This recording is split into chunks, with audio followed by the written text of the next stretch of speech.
తప్పిపోతాయి ఇవన్నీ. ఏది అదుపు తప్పినా కొంతమంది బుద్ధి అదుపు తప్పకూడదు. ఇప్పుడు ఆయన అడిగేది అది. ఇప్పుడు బుద్ధిని బాగు చేసేటటువంటి ఒక ప్రక్రియ జరుగుతుంది. దాన్ని వాడు నిరాకరిస్తే వాళ్ళదే ఒక వాక్యం అనుకున్నాం, మనిషి బాగుపడాలంటే వాడు భగవంతుడు బోధపడాలి, ఇంతకని విరోధం. మీరు ఇంకో రకంగా బాగు చేయడం, ఇంకో రకంగా బాగు చేయడం తాత్కాలికలు అవన్నీ. వాడు నిజమైన బాగు పొందాలంటే వాడు భగవంతుడు స్పష్టంగా బోధపడాలి. ఆ పనేదో గురువు గారు చేయబోతున్నారు ఇక్కడ ఉపనిషత్తులో. ఉపనిషత్ జ్ఞానం బోధించే రూపంలో శిష్యుడిని తీర్చిదిద్దబోతుంటే వాడిని నిరాకరిస్తే అంటారు కదా. అందువల్ల ఇద్దరూ కలిపి ఏమో ఆ శిష్యుడు సపోజ్ ఆప్యాయంగా ఉన్నాడు, భక్తితో ఉన్నాడు, గురువు గారు నిరాకరిస్తే గురువు కూడా అంత బాధ్యత ఉంది. ఆ గురువు గారు ఈయన గారికి పనప చెప్పారు, నువ్వు ఉన్నంతకాలం తీర్చిదిద్దుకుని వెళ్ళు. ఒక దీపం వెలిగించాం, ఆ దీపాన్ని ఇంకో దీపం, ఆ దీపం సహాయంతో మరో దీపం, ఇలా దీపాలు వెలిగించుకుంటూ వెళ్ళాలి. అప్పుడే గురు రుణం తీరుతుంది, శాస్త్ర రుణం తీరుతుంది, శిష్యు రుణం తీరుతుంది. విద్య నాతో ఆగిపోకూడదు, ముందు ప్రవహించాలి. అందుకే సరస్వతి అంటారు. సరస్వతి అంటే ప్రవాహము, జ్ఞానం ప్రవాహం. జ్ఞానాన్ని బయలుదేరిందో మనం శాంతి ప్రారంభంలో చెప్తాం. నారాయణుడు ఆది గురువు, అక్కడి నుంచి పరంపరగా బయలుదేరిందా. నారాయణం పద్మభువం వశిష్టం తత్పుత్ర పరాశరించ వ్యాసం శుకం గౌడపదం మహాంతం గోవింద గోవింద యోగీంద్ర మథాసు శిష్యం తం శంకరాచార్యం. అక్కడి నుంచి దాకా ఇక్కడ దాకా వచ్చిందా లేదా. జ్ఞానాన్ని ప్రవహించే లక్షణం లేకపోతే ఒక్కొక్క దగ్గర ఆగిపోతుంది. ఆ ప్రవహించే లక్షణమే సరస్వతి. సరస్వతి అంటే ప్రవాహము, ప్రవాహ లక్షణం కలిగి జ్ఞానము. కనుక ఆ గురువుగారి బుర్రని శిష్యుడికి అందాలి, అందించే బాధ్యత గురువు గారికి ఉంది. అందువల్ల ఏమో వాడు భక్తిగా ఉందని చెప్పకపోతే, వాడిని నిరాకరిస్తే ఇన్ని ఉంటాయి జాగ్రత్త. ఎవరైనా ప్రమాదంలో పడే అవకాశం ఉంది. అందువల్ల సర్వం బ్రహ్మోపనిషదం మాహం బ్రహ్మ నిరాకుర్యాం మామా బ్రహ్మ నిరాకరోత్ అనిరాకరణమస్తు అనిరాకరణం మేస్తు. ఉపనిషత్తులో ప్రతిపాదింపబడిన బ్రహ్మం నేను ఎప్పుడు నిరాకరించకుండా ఉండునుగాక. సరేనా. నేను గురువుగారి దేవల సదాత్మని నిరతే ఉపనిషత్తు ధర్మాస్తేమయి సంతు తేమయి సంతు. నేను ఏదైతే ఆ ఉపనిషత్తులో పరబ్రహ్మ పదార్థం చెప్పబడుతుందో దాని యందు నా బుద్ధిని నిలిపి ఉంచిన సమయంలో, అంటే ఆత్మనిష్ఠుడనే ఉండగా ఆ ఉపనిషత్తుల్లో చెప్పినటువంటి వివిధ ధర్మాలు, సత్యం, ధర్మం, శమం, అలాగే దమం ఏవైతే ఉన్నాయో కళ్యాణ గుణాలు, ఇవన్నీ కూడా నా యందు ప్రవేశించాలి. అంతే కదా. బ్రహ్మ పదార్థాన్ని ధ్యానిస్తే బ్రహ్మ లక్షణాలు మన దగ్గరకు వస్తుంది, ప్రపంచాన్ని ధ్యానిస్తే ప్రపంచ లక్షణం. అందువల్ల ఆయా దేనైతే మనం కర్పూరం పడుకుంటే కర్పూరం వాసన, మరొకటి పడుకుంటే మరో వాసన, ఆ మాత్రం జ్ఞానం ఉందిగా. అందువల్ల మనం ఏది ఆలోచిస్తే అదే అవుతాము. మనసుగా అది మంచి లక్షణం అంటే దుర్లక్షణం అనండి. వాడుకుంటే మంచి లక్షణం, వాడుకోకపోతే దుర్లక్షణం. ఏదోడు మాత్రం ధ్యానిస్తుంది, ఖాళీగా ఉండే అవకాశం లేదు. నిద్రలో తప్పించి మెలకువలో అది ఖాళీగా ఉండే అవకాశం లేదు. అందువల్ల దాని చేత ఏది ఆలోచింప చేయాలనేది మన బుద్ధికి ఉండాలి. పాడైపోవడానికి బోల్డ్ మార్గాలు ఉన్నాయి, బాగుపడడానికి బోల్డ్ మార్గాలు ఉన్నాయి. ఏది పాడైపోవడం, ఏది బాగుపడడం అనే జ్ఞానం నా దగ్గర ఉంది. జీవితంలో ఇన్ని ప్రమాదాలు చూస్తున్నాం, ఎప్పటికైనా సరే నాలో జాగ్రత్త రావాలి. అందువల్ల ఈ వివిధ ధర్మాలు ఏవైతే ఉన్నాయో ఆత్మధర్మాలు, ఆత్మలక్షణాలు నా యందు ప్రవేశించుగాక. ఇది శాంతి మంత్రం ఉపనిషత్తు. ఇది చెప్పుకోకుండా మనం ముందుకు వెళ్ళకూడదు. చెప్పుకున్నాం కనుక ఒక్కసారి మళ్ళీ చదువుకుని ముందుకు వెళ్తాం. ఓం ఆప్యాయంతు మమాంగాని వాక్ ప్రాణశ్చక్షు శ్రోత్రమధో బలమింద్రియాణి చ సర్వాణి సర్వం బ్రహ్మోపనిషదం మాహం బ్రహ్మ నిరాకుర్యాం మామా బ్రహ్మ నిరాకరోత్ అనిరాకరణమస్తు అనిరాకరణం మేస్తు తదాత్మని నిరతే య ఉపనిషత్తు ధర్మాస్తే మయి సంతు తే మయి సంతు. ఓం శాంతి శాంతి శాంతి. శాంతి ఎప్పుడు కూడా 3 సార్లు చెప్తారు. ఒకటి, ఒక శాంతి నా లోపల శాంతి, ముందు నా ఆంతర్యం శాంతించాలి. ఇంకొక శాంతి చుట్టూ ఉన్న వాతావరణం శాంతించాలి. మూడో శాంతి ఖగోళం. 3 తాపాలు ఉన్నాయి కదా మన దగ్గర, 3 తాపాలు శాంతించాలి. ఆధ్యాత్మిక తాపములు అంటే నాకు సంబంధించిన సమస్యలు. కనీసం ఆ 2 గంటల పాఠం చేయమైనా సరే మనసు ఏవో లోపల గోళాలు ఎత్తుకోకుండా కూర్చోవాలి, అవి శాంతించాలి. చుట్టూ డిస్టర్బెన్సెస్ ఏవైతే ఉన్నాయో, ఏమని ప్రవచనం ప్రారంభించేవాడు ఎవడో మైక్ పెడితే ఆపలేదు, వాడికి ఎవడో ఎమ్మెల్యే తెలుసు, వాడి ఇంట్లో కళ్యాణం మొత్తం వాడు మైక్ పెడతాడు. అప్పుడు లేదు ఇంకో సమస్య వస్తుంది, నాకు ఫోన్ రావచ్చు, ఏదో రకరకాలు. చుట్టూ ఉన్నటువంటి ప్రకృతి ఏదైతే ఉందో ఇది శాంతించాలి, వాతావరణం శాంతించాలి, దేహం యొక్క ఆరోగ్యం శాంతించాలి. ఎన్నో ఎన్నో ఎన్నో ఎన్నో ఏ తేడా అవుతుంది అవ్వదు. ఇంకా మూడోది భగవంతుడు శాంతించాలి. ఆధ్యాత్మికం, ఆది భౌతికం, మూడోది ఆది దైవికం. ఇందాక చెప్పినట్టుగా వాతావరణం, తుఫాను, ఇవేమన్నా సరే రాలే, ఇంకా ప్రమాదాలు ఉన్నాయి. ఈ మూడింటి రూపమైనటువంటి తాపములు అణిగితేనే, ఈ మూడింటి రూపం తాపములు అడగడానికి శాంతి శాంతి. అందుకే మొదటి శాంతి గట్టిగా చెప్పాలి, ఎందుకంటే ఆది దైవిక తాపాలు శాంతించడం. రెండో శాంతి కొంచెం మెల్లగా చెప్పాలి, చుట్టూ ఉన్నో శాంతించడం. మూడోది చాలా రహస్యంగా చెప్పాలి, లోపలే. అందుకే ఈ సంప్రదాయం తెలిసిన వాళ్ళు అలా చెప్తారు, ఓం శాంతి శాంతి శాంతి అలా. ఎందుకంటే లోపల తాపాలే కనుక మెల్లగా చెప్తే సరిపోతుంది, బయట కనుక కొంచెం గట్టి చెప్పాలి అలా అని ఈ శాంతి పాఠం చెప్పి గురు శిష్యులు ఎప్పుడూ కూడా ఉపనిషత్ విద్యలకు ప్రవేశిస్తారు. కింద వారం కొద్దిగా ప్రశ్నించుకున్నాం. ఇది సాందోగ్యంలో 6వ అధ్యాయంలో శ్వేతకేతోపాఖ్యానం అంటారు దీన్ని. ఇక్కడ ఒక్కసారి విషయం మళ్ళీ మర్చిపోయి ఉన్నాం కనుక ఒకసారి చెప్పుకుని ముందు గడుపుతాం. ఆరుణి అనేటువంటి ఒక పేరున్న ఋషి, ఆరుణి ఆయన గారి పేరు. శ్వేతకేతు తన కొడుకు పేరు. గురుకులాన్ని పంపించాడు, బ్రహ్మచర్యం కాస్త ముగించుకున్నాడు. 12 ఏళ్ల పాటు శ్వేతకేతు గురుకులంలోనే ఉండి బ్రహ్మచర్యం పాటించి వేదాంగాలు అభ్యసించి ఇంటికి వచ్చాడు. ఇంటికి వచ్చారు, ఆయన వయసు 24. సరే, మొత్తం మీద గొప్పవాడిని ఒక అహంకారం కూడా వచ్చింది. విద్యా దదాతి వినయం, విద్య వినయాన్ని తీసుకురావాలి. కానీ పిల్లవాడు కొంత అహంకారం తీసుకొచ్చింది, వస్తుంది, తప్పదు. ఈ ప్రపంచంలో ఏదైనా మనకంటూ ఏదైనా క్వాలిటీ కొత్తగా యాడ్ అయిందంటే, నేను కొత్తగా సెల్ ఫోన్ కొనాలని అనుకోండి, అటువంటి ఫోన్ లేనివాడిని చూస్తే నాకు చిన్న అహంకారం. అది ఆండ్రాయిడ్ ఫోను, రోహిత్ ఏమో 2000 రూపాయలు అహంకారం. నువ్వు ఇంకా టచ్ వస్తాయి, ఏదైనా సరే ఏమైనా వచ్చి ఈ పిల్లవాడు కూడా వచ్చింది. రావడం పెద్ద విశేషం కాదు, రాకపోతే అది అందువల్ల విశేషం ఏంటి. మొత్తం మీద ఈయన గారి యొక్క హావభావాలు, మాట తీరు ఇవన్నీ తండ్రి గమనించి మొత్తం మీద ఈయన గారిని అనకాలి అంటే ఇందాకలే ఒక మాట అందుకే చెప్పుకున్నాం, మనిషి బాగుపడాలంటే భగవంతుడు బోధపడాలని ఇక్కడ వచ్చింది. ఈయన గారు తత్వోపదేశం చేస్తే కానీ ఈయన గారు అహంకారం అనగదు, వేరే ఉపాయం లేదని చెప్పి పిలిచి ఉపదేశం చేస్తానని చెప్పలేదు, ఓ ప్రశ్న అడిగాడు. నాయన, ఏ వస్తువును వింటే అంతా విన్నట్టు అవుతుందో, ఏది ఆలోచిస్తే అంతా ఆలోచించినట్టు అవుతుందో, దేన్ని తెలుసుకుంటే అంతా తెలిసినట్టు అవుతుందో, అటువంటి తత్వాన్ని నీ గురువులు ఏగా ఉపదేశించారో దాని గురించి వాళ్ళ మాటలు చెప్పరా అని అడిగారు. పిల్లవాడు స్కూల్ నుంచి రాగానే హిరణ్యకశిపుడు అడిగాడు కదా, హిరణ్యకశిపుడు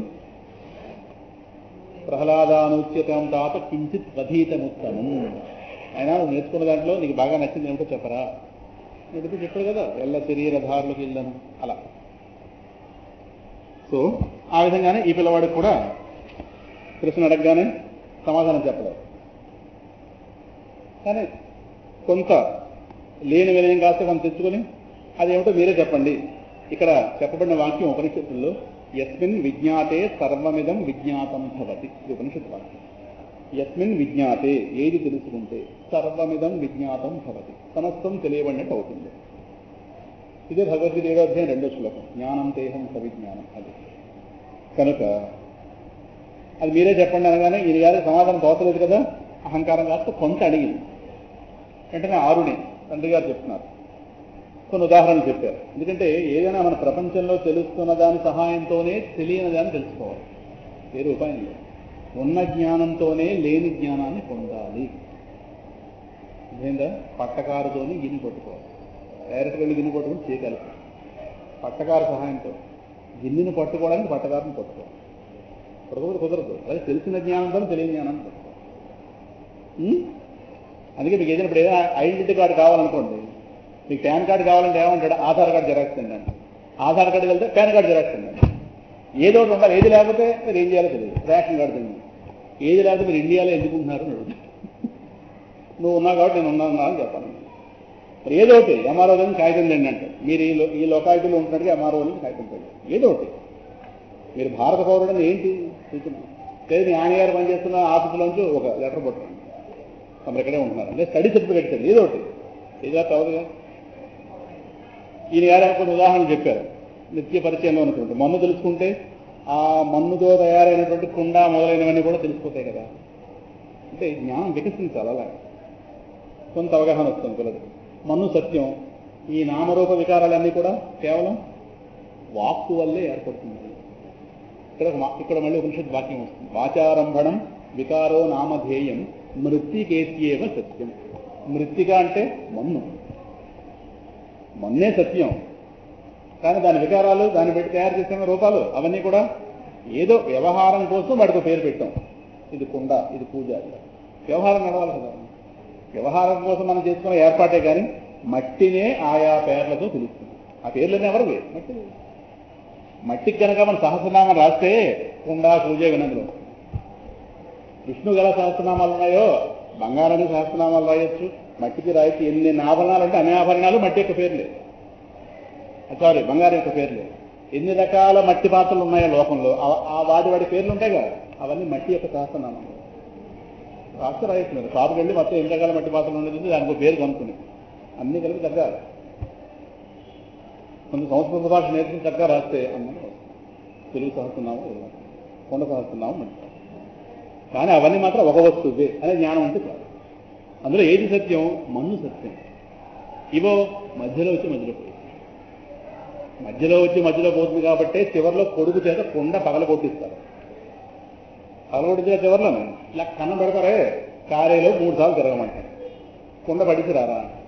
దాని అర్థం జ్ఞానం ఎవడో బోధిస్తున్నారు, ఆ పోయినవాడికి కాదు. నీ దేహం కూడా కుండతో సమానదా అని వాడికి చెప్పడం. కొంచెం పొగరంచుకుని ఉండు లోకంలోనే, ఇవాళ ఆయన గారు రేపు తమరు అని చెప్పడం. వాడు ఉంటాడా? అసలు మన వాళ్ళు సంస్కారం నేర్పారు ఈ కర్మల ద్వారా. వాడు ట్రిప్పుకోకుండా కొడుతూ ఒక కన్నం పెడుతుంటాడు, మొత్తం ఆ 3 సార్లు తిరగడంలో నీళ్లు గాలి లేదు, చివరికి మళ్ళీ వెనక్కి చూడకూడదు, కుండ పడుతుంటాడు. ఈ దేహం కూడా, నీ దేహం కూడా కుండతో సమానం. తగిలేది కుండ, వాడేది దండ. అంటే కుండ దేనికి ఉంది? పగలడానికి ఉంది. ఇవాళ బాగా అందంగా కనిపిస్తుంటుంది, ఒకనాడు దేహం కూడా. దేహాన్ని కుండతో మన్నుతో పోలుస్తారు. అందుకే చిన్నప్పుడు ఇవ్వాలంటే ఆ స్నానాలు లేవు, కానీ చిన్నప్పుడు నలుగు పెట్టించేవారు. ఎంత మన్ను వచ్చేది? ఆ నలుగు పెట్టి రాస్తే గంట సేపు అదే రాస్తే ఎంత తెల్లగా ఉండేవాళ్ళు ఆ తర్వాత స్నానం చేస్తే.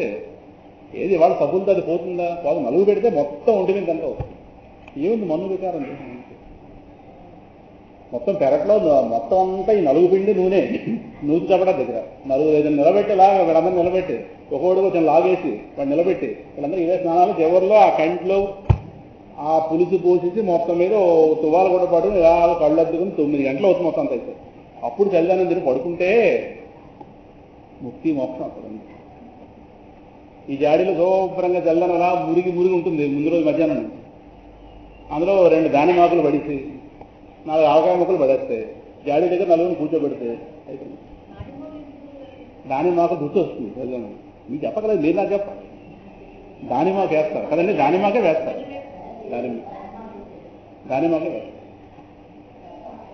దెబ్బాకు కరెక్ట్, దెబ్బాకు దెబ్బ చెట్టు ఆకు, అది ఆ నీళ్ళకి రుచి వస్తుంది. అదేం కాదు, పులుపుగా తయారు పడుకుంటారు. ఇంకా గోల చేయకుండా పడుకుంటే పడుకోరు కదా. ఈ పెడేస్తే వాడు 1 గంటన్నర సేపు ఇంట్లో లేనట్టే. వీళ్ళు పనులు లేకపోతే 2 గంటలు వేస్తారు మధ్యాహ్నం దెబ్బ. కనుక మన్నే సత్యం. మొత్తం 3 దశల్లో ఉన్నది సత్యం. కుండ తయారు కాకముందు మన్నే, కుండగా ఉన్నప్పుడు మన్నే. పగిలిపోతే ఇదే కుండ పగిలిపోయిందంటే మన్ను పగిలిపోయిందని ఎవరు అన్నారు? పదాలు చూడండి, మన్ను పగిలిపోవడం ఏంటి? మన్ను ఉండదు. కనుక 3 దశల్లోనే ఉండేదని సత్యము అంటారు. మధ్యలో వచ్చి మధ్యలో పోయేది మిథ్య. ఇంతే ప్రపంచం. భగవంతుడు సత్యం, వచ్చిన జగత్తు మిథ్య. ఈ నామరూప వికారాలు కేవలం వాక్కు వల్ల, వాచారంభణం, ఏదో వ్యవహారం కోసం మనకంటూ ఒక మాట ఇచ్చాడు కనుక ఆ మాటతో ఒక శబ్దం తయారు చేసి ఇది కుండ, ఆ శబ్దాన్ని దాన్ని పరిమితుంది. వ్యవహారం కుండదే అంటే కొనదే వ్యవహారం ఒకటి ఉంది కదా, అందుకోసం ఈ ఏర్పాటు. అలాగే బంగారం తెలుసుకుంటే దాని వికారాలను, ఆభరణాలన్నీ తెలిసిపోతాయి. వికారాలు వాస్తవం కాదు, బంగారం మాత్రమే వాస్తవం.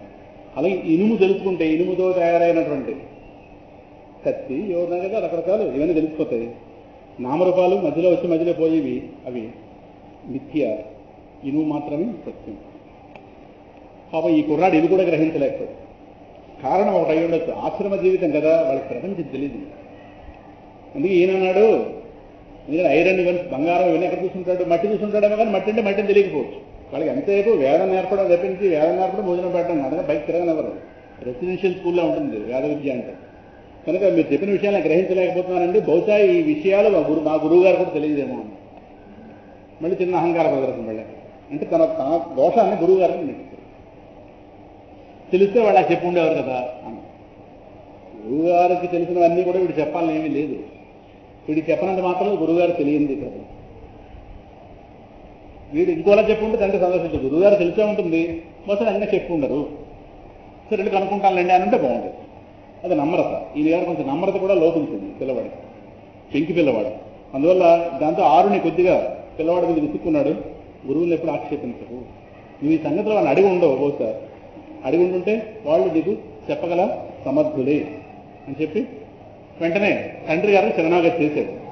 అయ్యా, ప్రస్తుత ఉపాయం ఒకటే, మీరు తత్వవేత్తలు, మహాతత్వవేత్తలు, ఈ విషయం నాకు మీరు ఉపదేశించండి అనగానే అక్కడ శ్వేతకేతువుకి ఆరుని మహర్షి చేసిన తత్వోపదేశం ప్రారంభమైంది.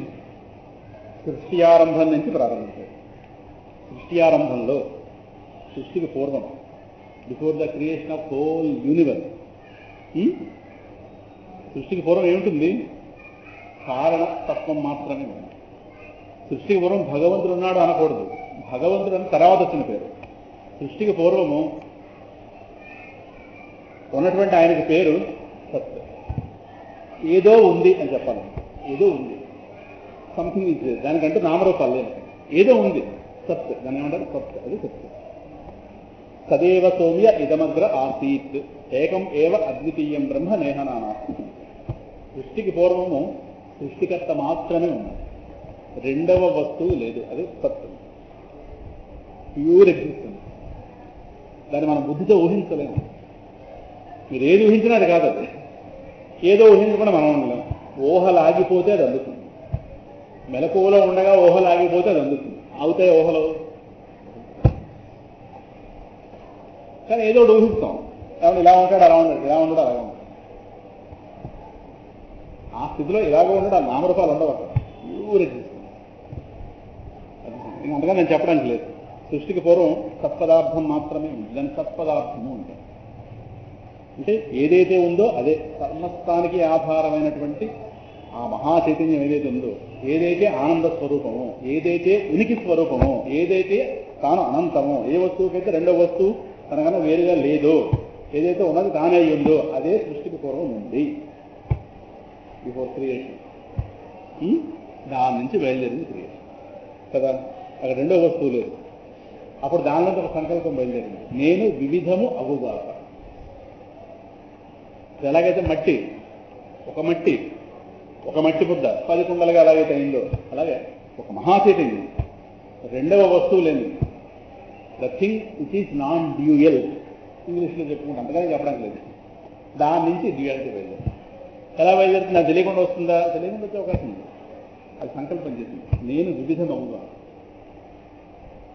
I want to become many, నేను అనేకం అవుతా. అదొకటే. I want to become, it wants to become many. So వెంటనే సంకల్పం చేసింది, సహ అకామయత బహుశ్యాం ప్రజాయేయ. మనందరం అక్కడి నుంచి బయలుదేరాం.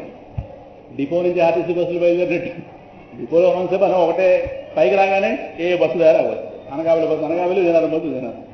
అలాగే అక్కడి నుంచి ఆ మహాచైతన్యం నుంచి బయలుదేరాం అనుకుంది. ఇప్పుడు ఎవరి వాళ్ళు, ఎవరి ఇళ్ళ వాళ్ళు, ఎవరి ఇంటాయన వాళ్ళు, ఎవరి వాళ్ళు. కానీ ఎంతమంది ఇంటాయన ఎవడు? అక్కడి నుంచి బయలుదేరితే ఇంత గోల బయలుదేరుతుంది. సహ అకామయత బహుశ్యాం ప్రజాయేయ. సంకల్పం చేసేట అకామయత, సంకల్పం చేసేట బహుశ్యాం ప్రజాయేయ, నేను అనేకం అవుతున్నాను. సంకల్పం చేస్తే అయిపోతుందా? ఇప్పుడు మనము బోర్డు సంకల్పాలు చేస్తున్నాం, అవుతాయా? అవదు. కానీ ఆయన సంకల్పం వృధా పోదు. అందుకే తదైక్షత, ఒక్కసారి ఏదో సంకల్పం చేసాడో దాని మీద దృష్టి పెట్టాడు, ఆ కోణంలో చూసేట అంతే దృష్టి తయారు. తదైక్షత బహుశ్యాం ప్రజాయేయ. కొంతమంది చూస్తే పని చేసేసినట్టు, మనం చూస్తే పని అయిపోయినట్టు కాదు. కొన్ని విషయాల్లో అవుతాయి, చాలా విషయాల్లో అవ్వదు. అందుకే చూడడం వేరు, పని చేయడం వేరు. మన దగ్గరికి వస్తే ఇప్పుడు మీరు వంటింట్లో పోయి మీద చూస్తే అన్నం అయిపోతుందా? అవుతుందా? ఏమో మా ఇంట్లో అవుతుంది, మీ ఇంట్లో అవుతుందేమో. అలా మీరు గదిలోంచి పోయి పక్క చూస్తున్నారనుకోండి, అలా బియ్యం కింద ఎలా వెళ్ళి ఇలా బియ్యంలో అలా నేల కింద బియ్యం కడిగేసి అంత ఏర్పడటం లేదుగా. ఎట్లా జరిగే సినిమావా? చూస్తే అవ్వదు. కానీ ఆ వంట అవ్వాలంటే ముందు మీకు సంకల్పం రావాలి. చూడటం అంటే సంకల్పించుడా అని అర్థం. ఆ సంకల్పాన్ని కార్యరూపంలో తీసుకురావాలి. ఇచ్ఛాశక్తి, క్రియాశక్తి, జ్ఞానశక్తి 3 ఉన్నాయి. అన్నం ఎలా ఉండాలో జ్ఞానశక్తి, అన్నం వండుకోవాలని ఇచ్ఛ, అన్నం వండడానికి అవసరమైనటువంటి క్రియ. ఈ 3 ఉంటేనే ఏ పని అవుతుంది. ఆయనలో 3 అంతర్గతంగా ఉన్నాయి కనుక 3 కాదు 3 తనే కనుక సంకల్ప మాత్రంలో పూజించాడు. ఒక్కసారి తను ఏదైతే అనుకున్నాడో ఆ అనుకున్న విషయం వైపు దృష్టి సారించాడు. అయిందా? వెంటనే అక్కడి నుంచి సృష్టి బయలుదేరింది. ఫస్ట్ సంకల్పించి సరే సృష్టి ప్రక్రియ ఇలా చెప్పారు. అక్కడ ముందు అగ్ని సృజించాడు తేజస్సు. అంటే ముందు పంచమహాభూతాలు ఆకాశం బయలుదేరింది, ఆకాశం నుంచి వాయువు, ఆ 2 సూక్ష్మం, దాని నుంచి అగ్ని బయలుదేరింది. అగ్ని నుంచి నీటిని సృజించాడు, అక్కడి నుంచి అన్నాన్ని సృజించాడు. ఈ 3 భూతాలు కూడా స్థూలం, మిగతా 2 సూక్ష్మంగా ఉంటాయి. వాయువు, ఆకాశం సూక్ష్మంగా ఉంటాయి. ఈ 3 కూడా స్థూలం, మన బుద్ధితో అర్థం చేసుకోవచ్చు. కనుక తేజస్సు, నీరు, అన్నం అనే 3 భూతాలు ఏర్పడ్డాయి. వీటి యొక్క కాంబినేషన్స్ వల్ల 4 రకాల ప్రాణులు ఏర్పడ్డాయి. చెప్పుకున్నాం కదా, అండజములు, జీవజములు, స్వేదజములు, ఉద్భిజములు. అండజములు అంటే గుడ్డు నుంచి పుట్టేది. జీవజములు అంటే ఇప్పుడు మనుషులు, గొర్రె నుంచి గొర్రె పుట్టినట్టు, మనిషి నుంచి మనిషి పుట్టినట్టు డైరెక్ట్గా ఆ రూపం నుంచి ఆ రూపం పుడుతుంది. కోడి నుండి డైరెక్ట్గా కోడి పిల్ల పుట్టదు, గుడ్డు పుట్టి దాని నుంచి పుడుతుంది. దాన్ని అండజం అంటాం, దీన్ని జీవజం అంటాం. కొన్ని స్వేదజములు మన చెమట నుంచి పుడతాయి, పేలు చెమట నుంచే పుడతాయి, దాన్ని స్వేదజములు. కొన్ని ఉద్భిజములు భూమిని చీల్చుకు పుడతాయి, మొక్కలేదు. సో ఈ 4 రకాల ప్రాణులుగా విడగొట్టారు మొత్తాన్ని. ఈ 4 కూడా అలా పుట్టాయి. ఈ 3ని కలిపి ఒక పేరుతో పిలుస్తారు, తేజోబన్నములు. తేజస్సు అంటే అగ్ని, నీరు, అప్పంటే జలము, అన్నం అంటే అన్నం ఎలాగో భూమి. మొత్తం మీద ఈ 3 భూతాల నుండి తేజోబన్నములు ఏవైతే ఉన్నాయో భూమిని అన్నము అంటారు, అన్న ప్రధానంగా అంటారు. ఈ 3ని సృష్టించినటువంటి ఆ పరమాత్మ ఈ 3 యొక్క కాంబినేషన్స్తో మీరు 3 పిండి కలిపేది, ఏదో వరిపిండి, ఏదో గోధుమ పిండి అనే కలిపేది అట్లు పోసినట్టుగా ఈ 3 కలిపి ఈ నామరూపాత్మకమైనటువంటి 4 భూతాలను తయారు చేసి పదార్థాన్ని అలా పెట్టాడు. అందులోకి ఇంకా చైతన్యం ప్రవేశించాలా వద్దా? కేవలం పదార్థం ఏ పని చేయదుగా, చైతన్య శక్తి ప్రవేశించాలి. ఒక్కసారి ఆ పదార్థాలు ఎదుర్కొండా పెట్టుకున్నట్ట. ఇవన్నీ ఎక్కడ పెట్టుకున్నాడు అడగండి, ఇవన్నీ తనలోకి జరిగితే ఇవన్నీ మనకన్నా వేరుగా 2 వస్తువు లేదు. జాగ్రత్త పట్టుకో. మీ కళలో మీరే మీ ఒంటిల్లు సృష్టించుకుని అందులో ఏవో 2 రకాల పళ్ళు, 2 రకాల పిళ్ళు కల్పించుకుని 4 దోతులు పోషించుకుని పచ్చవేసుకుని తినించినట్టుగా ఇవన్నీ ఆయన తెలియదు. ఆ ఒంటిల్లు ఎక్కడ ఉంది? మీలోనే ఉంది. అట్ల పెనం మీలోనే ఉంది. మినపిండి, గోధుమ పిండి అక్కడే ఉన్నాయి. అందులో ఆవకాయ మొక్క మీలోనే. తెల్లారులు వేస్తే అన్నీ మీలో ఉన్నాయి. కళ్ళలో మాత్రం మీకన్నా వేరుగా తెలుసు. భ్రాంతిలో ఉన్నాం కనుక ఆయనగా భ్రాంతి లేదు కనుక ఆయన అన్ని జరిగింది. ఇలా ఈ 4 రకాల భూతాలను తయారు చేసి ఇంకా ఎనర్జీ ప్రవేశపెట్టలేదు వాటిలో. ఇప్పుడు సంకల్పం చేశారు, నేనే వీటిలోకి ప్రవేశించి జీవభావమును పొందుతున్నగాక. లోపల రావాలా, కదిలే శక్తి రావాలా, కదిలించే శక్తి. కాకపోతే ఎక్కడి నుంచి వస్తుంది? అక్కడ మళ్ళీ ఉపనిషత్ వాక్యం వస్తుంది. చాలా ఉపనిషత్ వాక్యాలు ఇక్కడ వస్తాయి. అనేన జీవేన ఆత్మన అనుప్రవిశ్య నామరూపే వ్యాకరవాణి. ఇది ఒక ఉపనిషత్తు. నేనే అనేక జీవులుగా వీటిలో ప్రవేశిస్తాను. ఇది చాలా ఉదాహరణలు చెప్పాను. భూమి మీద 3 పదార్థాలు ఉన్నాయి. సూర్యకిరణాలు, కోట్ల కిరణాలు, ఒక్కొక్క కిరణం ఒక్కొక్క పదార్థం తాగుతుంది. ఒక్కొక్క కిరణం ఒక పదార్థం. అలాగా ఆ అనంతమైన పరమాత్మ నుండి ఈ పదార్థాల మీదకి ఆ అనంత చైతన్య కిరణాలు ప్రసరించి